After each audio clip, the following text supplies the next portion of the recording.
اللہ کا ذکر اور رسول اللہ کا ذکر یہ فرشتوں کی غذا ہے، اس سے فرشتے خوش ہوتے ہیں۔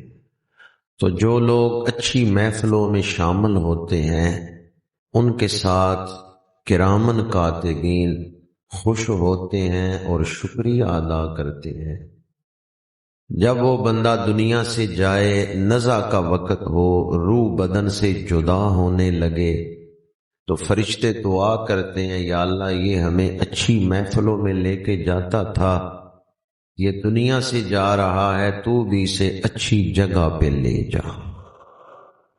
تو اس وقت یہ اچھی محفلیں ایمان پر خاتمے کا باعث بن جاتی ہیں۔ ان محفلوں میں حاضری کی وجہ سے ایمان پر خاتمہ نصیب ہو جاتا ہے۔ اور جو حکم کو مانتا ہے کہ یہ اللہ کا حکم ہے لیکن عمل نہیں کر سکا غفلت کی وجہ سے یا سستی کی وجہ سے، تو وہ شخص گناہگار ہوگا۔ لیکن اگر کوئی سرے سے اس حکم کا ہی انکار کر دے تو اس کا ایمان ہی ختم ہو جائے گا۔ اس کا مطلب یہ ہے کہ رسول کو حاکم ماننا ہے۔ فلا وربک لا یؤمنون حتی یحکموک فیما شجر بینہم۔ فلا وربک لا یؤمنون، فرمایا محبوب آپ کے رب کی قسم وہ لوگ مومن ہی نہیں ہیں جو آپ کو حاکم تسلیم نہیں کرتے۔ لا یؤمنون حتی یحکموک، جو آپ کو حاکم نہ مانے وہ لوگ مومن نہیں۔ حضور کے حکم کے مطابق سب سے پہلے تو حضور کے حکم کو تسلیم کرنا ہے کہ یہ اللہ کے رسول کا حکم ہے، ہم اس کو مانتے ہیں، اور اس کے بعد اس حکم پہ عمل کرنا ہے۔ جب اس حکم پہ عمل کریں گے تو نتیجہ کیا نکلے گا؟ نتیجہ یہ نکلے گا کہ آپ کے باطن پر رسول کا رنگ چڑھ جائے گا، آپ کے اندر وہ نور آ جائے گا جس نور کا تعلق سینہ علم نشرہ سے ہے۔ ایک ہے ظاہر کی خوبصورتی، جسم کی خوبصورتی، صورت، ایک ہے سیرت۔ صورت بڑی اعلیٰ ہو لیکن سیرت نہ ہو تو خالی صورت سے بخشش۔ ابو لہب، اصل نام تو اس کا عبدالعزیٰ تھا، اس کو ابو لہب کیوں کہتے تھے؟ لہب کہتے ہیں دہکتے ہوئے انگارے کو۔ ابو لہب کا رنگ گورا چٹا تھا اور رخسار جو ہے سرخ سفید تھے۔ ابو لہب جس کا اصل نام عبدالعزیٰ تھا، اسے ابو لہب اس وجہ سے کہتے تھے کہ ظاہراً یہ بڑا سونا تھا، اس کا چہرہ دہکتا تھا، سرخ و سفید رنگ تھا۔ لیکن کیا سرخ و سفید رنگ اور ظاہر کی خوبصورتی اسے دوزخ سے بچا سکی ہے؟ تبت یدا ابی لہب وتب ما اغنا عنہ مالہ وما کسب سیصلی نارا ذات لہب۔ فرمایا وہ عنقریب دوزخ میں جائے گا، سیصلی نارا، عنقریب وہ آگ میں پہنچے گا۔ اب ظاہراً تو وہ سونا تھا۔ دوسری طرف بلال حبشی ہیں، گندمی رنگت ہے، حبشے سے آئے ہیں، غلام ہیں، بکتے بکاتے ہیں، امیہ بن خلف نے خریدا ہے،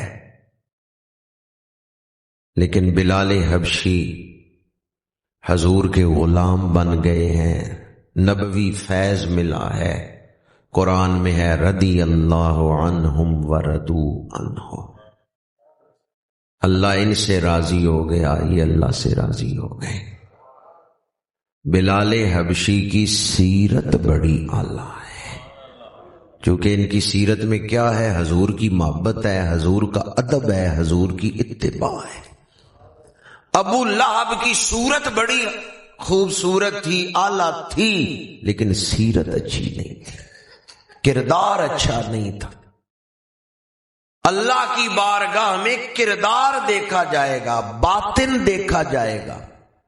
باطن وچ چنگے جڑے ہوئے نہ ہی انج ظاہر چنگے تے کی چنگے، دل عشق نبی وچ رنگیا نہ گیا انج کپڑے رنگے تے کی رنگے۔ رسول کی اطاعت کا حکم اس لیے دیا ہے کہ رسول باطن کو پاک کرتا ہے، اندر کو پاک کرتا ہے۔ رسول کے حکم پر عمل کرنے سے دل روشن ہوگا، اندر پاک ہوگا، سیرت سنور جائے گی، کردار اعلی ہو جائے گا۔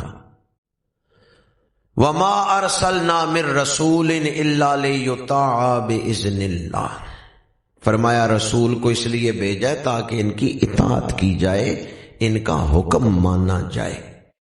کامل ایمان والا وہ ہے جو حضور کے حکموں پر چلے گا۔ انسان کیوں بہک جاتا ہے؟ ایک کمزوری جس کی وجہ سے انسان گناہوں کی وادی میں بھٹک جاتا ہے، وہ ہے دولت کی محبت، مال کی محبت۔ چونکہ دنیا کی زندگی میں پیسوں کی ضرورت ہے تو انسان مال کی مصروفیات میں یوں کھو جاتا ہے کہ پھر وہ دین سے دور ہوتا جاتا ہے۔ چند دن پہلے ایک دوست کہنے لگے کہ میں دنیا داری کر کر کے تھک گیا ہوں، اب میرا جی چاہتا ہے کہ میں سب کچھ چھوڑ دوں، دین کو اپنا لوں، آخرت کی طرف آ جاؤں۔ بڑی دنیا داری کی ہے، تھک گیا ہوں، میرے اندر بے چینی ہے، میں چاہتا ہوں دنیا داری چھوڑ دوں، اب میں دین کی طرف آ جاؤں۔ یہ انہوں نے سوال پوچھا کہ مجھے کیا کرنا چاہیے، کیا میں اپنے دنیاوی فرائض چھوڑ دوں؟ جو ڈیوٹیاں دنیاوی طور پہ میں دے رہا ہوں کیا وہ میں چھوڑ سکتا ہوں؟ کیونکہ میں دنیا داری کر کر کے تھک گیا ہوں۔ تو میں نے ان سے کہا جو آدمی دین اور دنیا میں فرق کرے گا نا وہ تھک جائے گا، لیکن جو دنیا کو دین سمجھ کے ہی اپنائے گا وہ نہیں تھکے گا۔ سمجھے میں کیا عرض کر رہا ہوں؟ جو آدمی دکانداری کرے گا یا مزدوری کرے گا یا ملازمت کرے گا دنیا سمجھ کے، اور اس سے فارغ ہو کے جب نماز پڑھے گا تو سمجھے گا اب میں دین پہ عمل کر رہا ہوں، وہ یقیناً تھک جائے گا۔ لیکن جو دنیا کی ڈیوٹی بھی اللہ کی رضا کے لیے دے گا، جو مزدوری بھی اس لیے کرے کہ میں نے اولاد کو رزق حلال کھلانا ہے، جو دنیا کے کاموں میں بھی حسن نیت کو اپنا لے، کھانا کافر بھی کھاتے ہیں، مسلمان بھی کھاتے ہیں، پر مسلمان جب بسم اللہ الرحمن الرحیم پڑھ لیتے ہیں وہ کھانے پر بھی دین کا رنگ چڑھا دیتے ہیں۔ میں یہ نہیں کہتا کہ آپ دنیا چھوڑ دیں، ترک دنیا کر دیں، نہیں، دنیا کی ڈیوٹیاں دیں پر اس پہ دین کا رنگ چڑھا لیں۔ اگر آپ دین اور دنیا میں فرق رکھیں گے، انہیں الگ الگ سمجھیں گے تو پھر تھک جائیں گے، پھر اندر بے چینی آئے گی۔ لیکن اگر آپ دنیا پر دین کا رنگ چڑھا کے دنیاوی فرائض بھی اللہ کی رضا کے لیے ادا کریں گے اور حضور کی سنت کو سامنے رکھیں گے تو پھر ہر دن اللہ اور اس کے رسول کی رحمتیں آپ پر برستی رہیں گی، پھر ہر دن جنت کے قریب ہوتے رہیں گے، پھر اندر سے بے چینی ختم ہو جائے گی۔ بے چینی اس وقت ہوگی جب آپ اپنے تصور میں اللہ اور اس کے رسول سے منہ پھیرتے ہیں اور دنیا کی طرف منہ کرتے ہیں اور کسی چیز کو خالصتاً نفس کے لیے اپناتے ہیں اور اس میں اللہ کے لیے کوئی نیت نہیں ہوتی۔ اگر آپ اللہ کی رضا کے لیے مال کمائیں اور اللہ کے حکم کے مطابق خرچ کریں تو پھر مال غافل نہیں کر سکتا۔ ویسے مال انسان کو غافل کر دیتا ہے، مال و دولت جو ہیں یہ انسان کو غافل کر دیتے ہیں، لیکن اگر انسان مال کمائے بھی اللہ کے حکم کے مطابق اور خرچ بھی اللہ کے حکم کے مطابق کرے تو پھر مال اسے غافل نہیں کرے گا بلکہ اللہ کے قریب کرے گا۔ ہم مال مانگتے ہیں، مال مل گیا، ہدایت نہیں ملی تو انسان قارون بنتا ہے، اور اگر ہدایت مل جائے تو عثمان ابن عفان بنتا ہے۔ کہ مال ان کے پاس بھی تھا، حضرت عثمان غنی کے پاس، لیکن انہوں نے مال اللہ کی رضا کے مطابق استعمال کیا ہے۔ اب دو باتیں میں نے آپ کے سامنے بیان کی ہیں، ایک تو یہ کہ رسول بھیجے گئے تاکہ ان کے حکم پر عمل کیا جائے، دوسری بات یہ کہ اس امت کی آزمائش مال و دولت کے ذریعے ہے، تو جو مال کو شریعت کے مطابق استعمال کرے گا وہ غفلت سے بچ جائے گا۔ ان دنوں کے حوالے سے شریعت کے 3 حکم آپ کے سامنے بیان کر رہا ہوں جن کی ان دنوں میں ہمیں ضرورت ہے، اور ان کا تعلق مالی معاملات کے ساتھ بھی ہے۔ پہلا حکم دیہاتی علاقہ ہے، فصلیں آپ لوگ زمین سے حاصل کرتے ہیں، تو زمین سے آپ جو بھی فصل حاصل کریں اس پر 10واں حصہ عشر دینا واجب ہے۔ اگر آپ نے بارش سے فصل لی ہے، ٹیوب ویل کا پانی نہیں، خرید کے پانی نہیں دیا، خرچہ نہیں کیا پانی پر، بارش کے پانی سے فصل ہوئی ہے تو کل فصل کا 10واں حصہ، اور اگر ٹیوب ویل کے پانی سے فصل ہوئی ہے تو پھر کل فصل کا 20واں حصہ یہ دینا واجب ہے۔ یہ فصل کی زکوٰۃ ہے۔ دوسری زکوٰۃ پہ کچھ شرائط ہیں، نصاب ہے، لیکن عشر کے لیے نصاب کوئی نہیں۔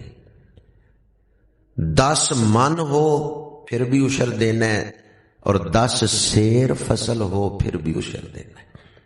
گندم اگر 10 سیر ہو تو پھر بھی 1 سیر عشر کی صورت میں دینا ہے، اور اگر 10 بوریاں ہوں تو پھر کتنا عشر ہوگا؟ 1 بوری۔ اگر بارش سے فصل ہوئی اور اگر پانی خرید کے دیا تھا پھر 20واں حصہ دینا ہے۔ خرچے نکال کے یہ حصے نہیں نکالنے، بلکہ کل پیداوار کا 10واں یا 20واں حصہ، کل پیداوار۔ بعض لوگ زمین ٹھیکے پہ دے دیتے ہیں، اب مالک کوئی اور ہے زمین کا، بجائی کسی اور نے کی ہے، تو جب فصل آتی ہے تو وہ آدھی مالک کو، آدھی جس نے بجائی کی، تو دونوں نے اپنے اپنے حصے کا عشر دینا ہے۔ بعض اوقات لوگ پوچھتے ہیں کہ مالک نے عشر دینا ہے یا کاشتکار نے، ٹھیکیدار نے عشر دینا ہے؟ تو دونوں نے اپنے اپنے حصے کا عشر دینا ہے۔ دونوں کے حصے میں جتنی جتنی گندم آئے گی انہوں نے اپنے اپنے حصے سے عشر دینا ہے۔ یہ تو فصل کے حوالے سے احکامات تھے، اجمالاً میں نے بیان کیے کہ درس قرآن کا اتنا وقت نہیں ہے، صرف توجہ دلانا مقصود ہے کہ عشر کی طرف بہت سارے لوگوں کی توجہ ہی نہیں ہے، دھیان ہی نہیں ہے۔ جو مال اللہ نے آپ کو دیا ہے اس میں غریبوں کا بھی حق ہے، تو اگر آپ اپنا مال اللہ کے حکم کے مطابق خرچ کریں گے تو پھر دل میں مال کی محبت نہیں پیدا ہوگی، بلکہ دل بچ جائے گا اس روحانی بیماری سے۔ دوسرا حکم ان دنوں میں صاحب استطاعت پہ حج کرنا فرض ہے۔ جس پہ حج فرض ہو اگر وہ فرض ادا نہ کرے، حج نہ کرے، تو اندیشہ ہے کہ مرتے دم ایمان ضائع ہو جائے گا، خطرہ ہے۔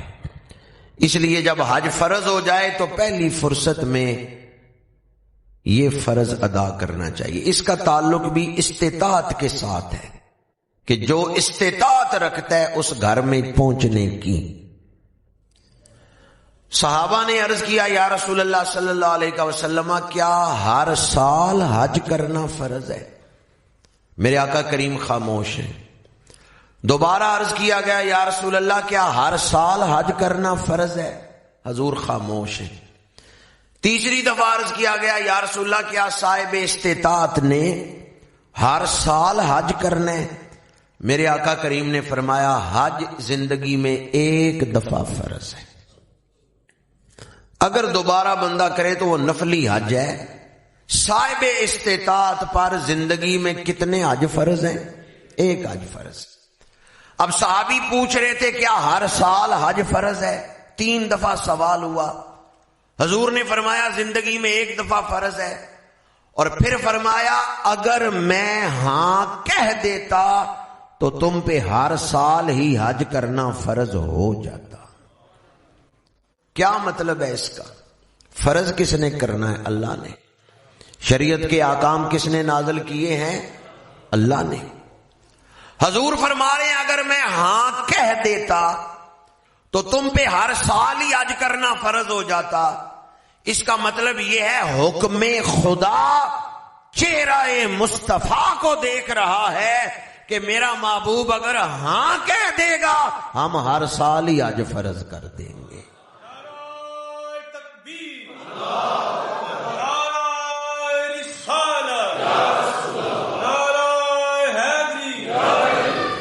رسول اللہ کی تشریعی حیثیت کیا ہے؟ اللہ نے حضور کو شانیں کیا عطا فرمائی ہیں؟ بعض لوگ نبی کی بشریت کا اس انداز میں ذکر کرتے ہیں کہ محض اپنے جیسا بشر کہنے لگتے ہیں۔ ہم بشریت کا انکار نہیں کرتے، مانتے ہیں حضور کی بشریت کو، پر ہمارا عقیدہ ہے حضور خیر البشر ہیں، حضور سید البشر ہیں، حضور بے مثل بشر ہیں۔ حضور کی پہچان حاصل کرو۔ فرمایا اگر میں ہاں کہہ دیتا تم پہ ہر سال ہی حج فرض ہو جاتا۔ یہ مسلم شریف کی حدیث پاک۔ معراج کی رات 50 نمازیں فرض ہوئیں، 9 دفعہ حضور واپس گئے، 45 معاف ہو گئیں، 5 رہ گئیں۔ حضرت موسیٰ چھٹے آسمان پہ کھڑے تھے، 9 نمازیں معاف کر 9 دفعہ حضور کو مشورہ دے کے واپس بھیجا، 45 معاف ہو گئی۔ اب پھر حضرت موسیٰ نے مشورہ دیا یا رسول اللہ یہ 5 بھی زیادہ ہیں، ایک دفعہ پھر جائیں تاکہ ان میں سے کچھ کم ہو جائیں، 2 یا 3 کم ہو جائیں۔ میرے آقا کریم نے فرمایا اب مجھے شرم حیا آتی ہے کہ میرے امتی 5 بھی نہیں پڑھ سکیں گے، تو اب کتنی نمازیں فرض ہیں؟ اس کا مطلب ہے جہاں حضور کی مرضی ٹھہر گئی وہاں اللہ کا حکم ٹھہر گیا، ورنہ جب تک حضور جاتے رہے نمازیں معاف ہوتی رہی۔ جہاں حضور کی مرضی ٹھہر گئی وہاں اللہ کا حکم ٹھہر گیا۔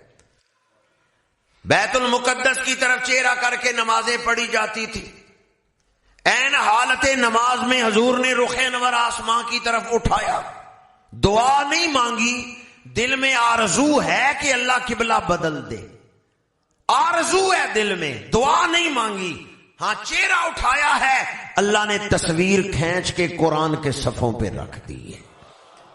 تصویر لفظوں میں بھی تو کھینچی جاتی ہے نا۔ قد نرا تقلب وجهک فی السماء فلنولینک قبلۃ ترضاها۔ اللہ نے فرمایا محبوب جدھر آپ راضی ہیں منہ پھیرنا تمہارا کام ہے، قبلہ بنا دینا ہمارا کام ہے۔ اب یہ تینوں مقام سامنے رکھیں، بیت اللہ کو قبلہ بنایا جانا، نمازوں کا 5 کی گنتی پر ٹھہر جانا، حج زندگی میں ایک دفعہ فرض ہے۔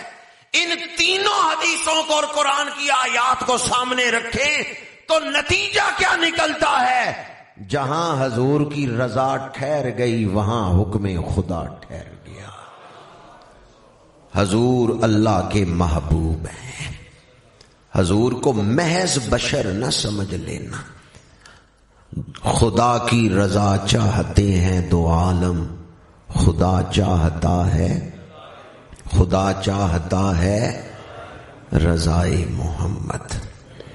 میرے آقا کریم صلی اللہ علیہ وآلہ وسلم، لوگ تو کہتے ہیں نا میں بشر، ہماری طرح بشر ہیں، ہم کہتے ہیں نبیوں میں تو کوئی نبی بھی حضور جیسا نہیں ہے، رسولوں میں کوئی رسول بھی حضور جیسا نہیں ہے۔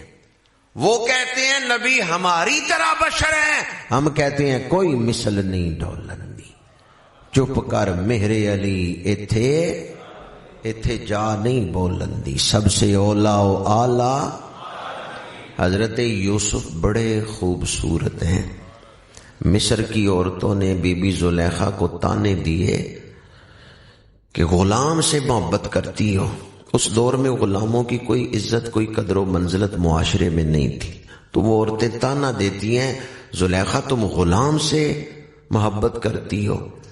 تو بی بی زلیخا نے کہا تسی سچیاں ہو، تانے دے سکدیاں ہو، تساں یوسف نو ویکھیا جے نہیں، جے ویکھ لو تے پھر تانے نہ دیو، تساں ویکھیا جے نہیں۔ انہوں نے کہا پھر سانو وخا تاکہ اسی فیصلہ کریے۔ سورہ یوسف آیت نمبر 31۔ حضرت یوسف علیہ السلام کے حوالے سے جب عورتوں نے تانا دیا تو بی بی زلیخا نے 40 عورتوں کی دعوت کی، مسندیں لگ گئیں، تکیے لگ گئے، پھل رکھ دیے، چھریاں ہاتھوں میں پکڑا دیں، اور زلیخا نے حضرت یوسف علیہ السلام کی خدمت میں عرض کیا آپ یہاں سے گزر جائیں۔ حضرت یوسف گزرنے لگے، ان عورتوں کی نگاہ پڑی، زلیخا نے کہا وہ یوسف آ گیا ہے۔ انہوں نے حضرت یوسف کو دیکھا، جب تک دیکھا نہیں تھا تانے دیتی تھیں، فلما رأینہ اکبرنہ، جو ہی دیکھا حضرت یوسف کی بڑائی بیان کرنے لگی، اکبرنہ بڑائی بیان کرنے لگی، مدح و ستائش کرنے لگی، تعریفیں کرنے لگی، اور بات صرف زبان سے تعریفوں تک نہیں رہی بلکہ وہ حسن میں یوں کھو گئیں، پھل کاٹ رہی تھیں، پھل کٹ گیا، آ گیا ہاتھ، چھری ہاتھ پہ چل گئی۔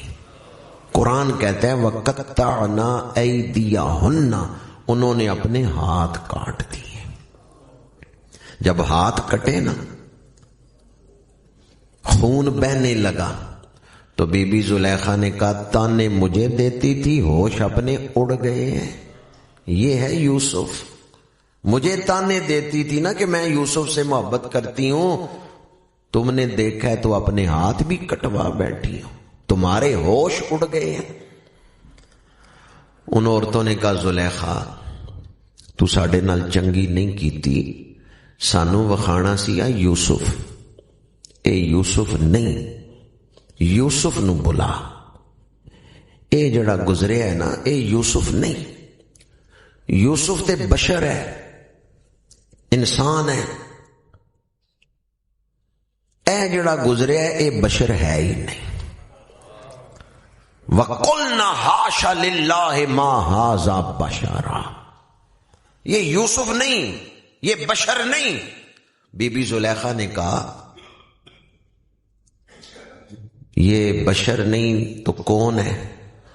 انہوں نے کہا ان ھذا الا ملک کریم، یہ تو کوئی فرشتہ ہے اور کریم معزز فرشتہ ہے جو یہاں سے گزرا ہے، یہ تو کوئی بڑی شان والا فرشتہ ہے جو یہاں سے ملکوتی حسن والا گزرا ہے، یہ بشر ہے ہی نہیں۔ درس قرآن میں بیٹھنے والوں دیانتداری سے فیصلہ کرو، جنہوں نے حضرت یوسف کو دیکھا انہوں نے کہا یہ بشر نہیں، تو جنہوں نے یوسف کے بھی یوسف کو دیکھا ہے۔ خالق نے تجھے ایسا طرح دار بنایا، یوسف کو تیرا طالب دیدار بنایا۔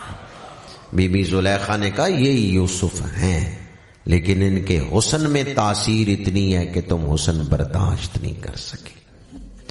اور حسن کتنا ہے؟ مسلم شریف میں حدیث پاک کہ اللہ نے مخلوق میں حسن تقسیم کیا، کسی کو ایک قسم، کسی کو دو، کسی کو تین، کسی کو حسن کی 4 قسمیں دیں۔ حضرت یوسف کو آدھا حسن عطا کیا، شطر الحسن، کتنا حسن؟ آدھا، سارا حسن حضور کو عطا کیا ہے۔ منزہون عن شریک فی محاسنہ فجوہر الحسن فیہ غیر منقسم۔ قصیدہ بردہ میں علامہ شرف الدین بصیری نے کہا سارا حسن اللہ نے حضور کو عطا کیا ہے۔ حضرت یوسف کو حدیث مسلم کی روشنی میں آدھا حسن دیا گیا۔ اب فیصلہ کریں جنہوں نے آدھا حسن دیکھا وہ ہاتھ کٹوا بیٹھی، تو جنہوں نے سارا حسن دیکھا ہے، اعلی حضرت نے لکھا ہے نا، سب چمک والے اجلوں میں چمکا کیے، اندھے شیشوں میں چمکا ہمارا نبی، اندھے شیشوں میں چمکا۔ حضرت یوسف کو دیکھ کے کس نے ہاتھ کاٹے؟ جی عورتوں نے کاٹے ہیں نا۔ پر میں آپ کو حدیث سنا رہا ہوں کہ میرے آقا کے سامنے اونٹ گردنے رکھتے ہیں، ہمیں ذبح فرمائے۔ 100 اونٹ پیش کیے گئے، 63 حضور نے اپنے ہاتھوں سے ذبح فرمائے۔ اس حدیث کو حضرت جابر بن عبداللہ نے روایت کی ہے، جعلت البدن یزدلفن الیہ ایتھا یبدأ بہا۔ جب میرے آقا کریم ذبح خانے میں تشریف لائے نا، جہاں اونٹ ذبح کرنے تھے، بازوؤں سے حضور نے کپڑا اوپر کیا ہے، ہاتھ میں چھری پکڑی ہے، حضور تشریف لائے ہیں، یزدلفن الیہ، اونٹ لپکتے ہیں حضور کی طرف۔ یہ ابھی چند دنوں تک آپ منظر دیکھیں گے سوشل میڈیا پر کہ اونٹ کو ذبح کرنے کے لیے اونٹ کی ٹانگ دوری کر کے باندھی ہے، مہاروں سے بھی اس کو لگاموں سے بھی پکڑا ہوا ہے، پھر بھی وہ نہر نہیں ہو رہا، قابو نہیں آ رہا۔ کئی اونٹ ذبح کرنے والوں کو مارتے ہوئے آپ دیکھیں گے، بھاگتے ہوئے اونٹ دیکھیں گے۔ ذبح کے وقت جانور کو قابو کرنا، بیل اونٹ ان کو ذبح کرنا آسان نہیں، پر حدیث پاک ہے جب میرے آقا ذبح فرمانے کے لیے تشریف لائے، یزدلفن الیہ ایتھا یبدأ بہا، اونٹ ایک دوسرے کو کاندھا مارتے ہیں، گردنیں آگے کرتے ہیں، ایک کہتا ہے میں پہلے، دوسرا کہتا ہے میں پہلے۔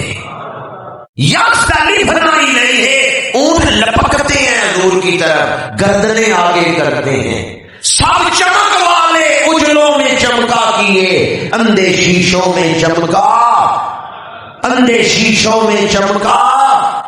پتھر حضور سے محبت کرتے ہیں، درخت حضور سے محبت کرتے ہیں، پہاڑ حضور سے محبت کرتے ہیں، جانور حضور سے محبت کرتے ہیں، اور اونٹ اپنی گردنیں پیش کر رہے ہیں، پہلے مجھے ذبح فرمائیں، یبدأ بہا، پہلے مجھے ذبح فرمائیں، پہلے میرا نمبر آنا چاہیے، پہلے میری گردن پہ چھری چلائیں۔ میرے آقا کریم کی محبت میں تو جانور بھی اپنی جانیں پیش کر رہے ہیں۔ قربانی کا ذکر آیا تو تیسرا حکم قربانی کے حوالے سے بیان کر کے گفتگو کو سمیٹ رہا ہوں۔ ان دنوں میں جو تیسرا حکم ہے، صاحب نصاب پر قربانی دینا واجب ہے، اور قربانی کے 3 دن ہیں، 10، 11 اور 12 ذی الحج۔ یہ اگلے مہینے کا چاند طلوع ہوگا، اسلامی کیلنڈر کا 12واں مہینہ، اس کا نام ہے ذی الحج، چونکہ اس میں حج پڑھا جاتا ہے۔ تو اس مہینے کی 10، 11 اور 12، یہ جو 3 تاریخیں ہیں، ان میں قربانی دی جاتی ہے۔ اور قربانی کس پہ واجب ہے؟ صاحب نصاب کون ہے؟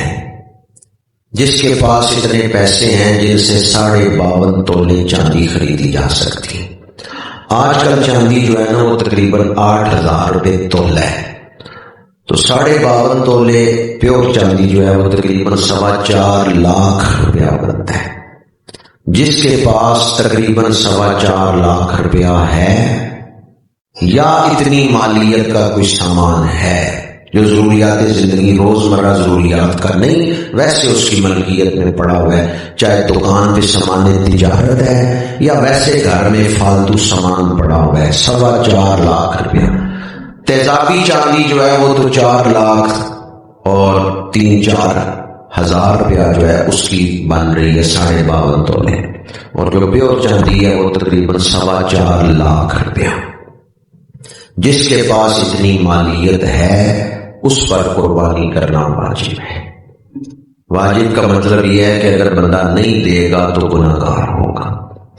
شروع میں نے کہا تھا کہ جب اللہ کا حکم آ جائے، رسول اللہ کا حکم آ جائے، تو پھر اس میں ہمیں کوئی مشورہ دینے کا اختیار ہے بھی یہ نہ کر لیں، یہ نہ کر لیں۔ تو بعض لوگ آج کل مشورہ دیتے ہیں کہ ان دنوں میں آپ اربوں روپے کا گوشت کھا دیتے ہیں تو یہ پیسے کسی یتیم کو نہ دے دیں۔ تو یاد رکھیں، بکرا اگر 60,000 کا ملتا ہے یا 70,000 کا بکرا ملتا ہے، بندے نے 70,000 کا بکرا نہیں لیا، چلے 35,000 32,000 کا حصہ بڑے جانور میں مل جاتا ہے، اس نے 35,000 کا حصہ نہیں لیا، لاکھ روپیہ صدقہ دے دیا ہے، تو واجب ادا ہو جائے گا؟ واجب نہیں ادا ہوگا، چونکہ ان دنوں میں جانور ذبح کرنا ہی واجب ہے۔ اصل میں واجب ہے جان پیش کرنا، احراق الدم، جان پیش کرنا یہ واجب ہے۔ صدقہ پورا سال آپ دے سکتے ہیں جب چاہیں، کس نے آپ کو روکا ہے؟ روز دیں صدقہ۔ آپ شعار اسلامی کو کیوں ہدف تنقید بنا رہے ہیں؟ اور موقع تھوڑے ہیں کہ آپ وہاں پیسے نہ خرچ کریں، وہ پیسے آپ صدقہ دے دیں۔ مہنگا موبائل 2 لاکھ کا موبائل خریدتے ہوئے تو محلے کے غریب نہیں یاد آتے، مہنگا LCD خریدتے ہوئے محلے کے غریب نہیں یاد آتے، فضول خرچ کرتے ہوئے محلے کے غریب نہیں یاد آتے، محلے کے غریب یاد آتے ہیں تو یا میلاد کے مہینے میں یا قربانی کے مہینے میں۔ کہتے ہیں قربانی پر نہ خرچ کریں بلکہ یہ پیسے کسی غریب کو دیں۔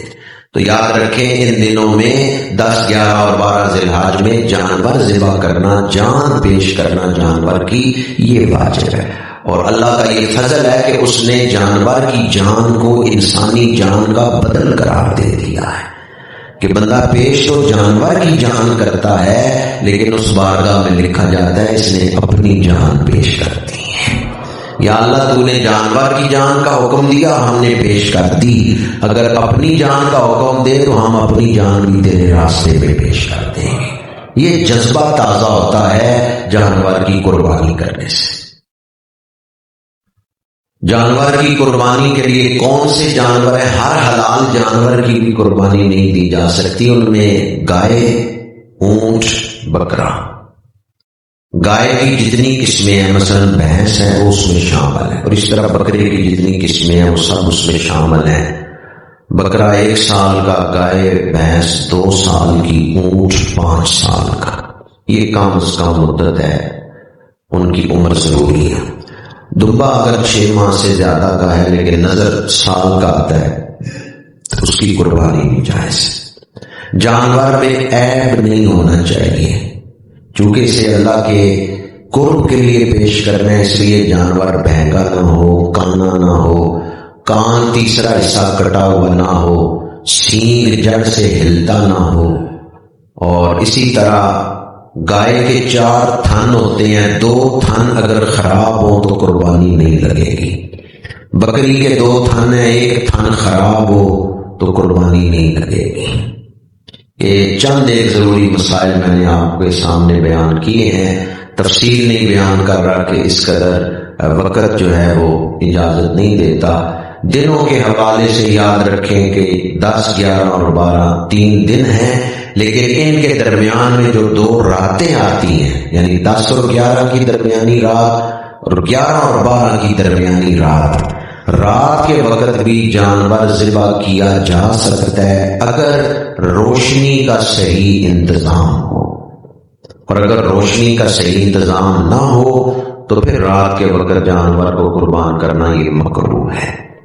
ہاں اگر روشنی کا پراپر صحیح انتظام ہو تو رات کے وقت بھی جانور ذبح کیا جا سکتا ہے۔ ان دنوں کے حوالے سے 3 حکم میں نے شریعت مطہرہ کے آپ کے سامنے بیان کیے جن کا تعلق مال کے ساتھ ہے۔ ایک عشر کا حکم، دوسرا حج کا حکم، اور تیسرا قربانی کا حکم۔ اللہ تعالیٰ نے جنہیں مال دیا ہے اگر وہ اللہ کے حکم کے مطابق اسے خرچ کرتے ہیں تو اس سے مال گھٹتا نہیں ہے بلکہ اللہ تعالیٰ اس میں برکت عطا فرماتا ہے۔ اور یہ مال جو آپ اللہ کے راستے میں خرچ کریں گے اللہ کی رضا کے لیے، یہ آپ کے نام پر آخرت کے بینک میں جمع ہو گیا ہے، جو آخرت میں اللہ کے قرب کا، گناہوں کی بخشش کا ذریعہ بن جائے گا۔